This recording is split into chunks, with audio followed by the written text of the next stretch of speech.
Citrus लिंबू canker हा रोग कोणत्या प्रकारच्या रोगजनकामुळे पॅथोजनमुळे होतो आहे? बघा, वनस्पतीवरचा रोग विचारलाय. एमपीएससी प्रीला, राज्यसेवा प्रीला.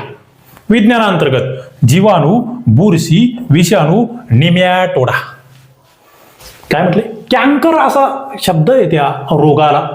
लिंबूवर्गीय फळांवर होणारा तो मुख्यत्वे रोग आहे, लिंबूवर्गीय फळांवरचा, आणि तो जीवाणूजन्य रोग आहे. काय? जीवाणूजन्य. समजून घेऊया. बघा, सायट्रस कॅन्कर आम्ही कशाला म्हणतोय, त्याची स्पेलिंगही बघा कशा पद्धतीने होतं. बघा, इथे काय काय दिसतंय तुम्हाला, ठिपके दिसत आहेत पानावर, त्या लिंबूवर सुद्धा काळे काळे ठिपके दिसत आहेत.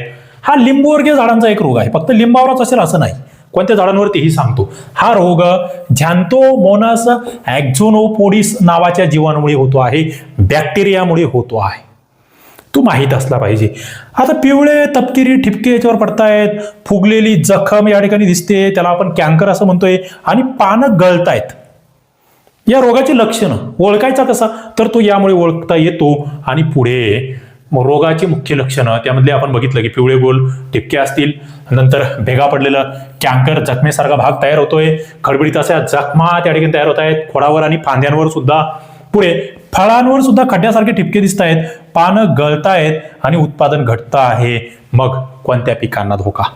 लिंबू, मोसंबी, स्वीट लाईम म्हणतोय आपण त्याला, संत्रे, कागदी लिंबू, हे सगळे लिंबूवर्गीय फळं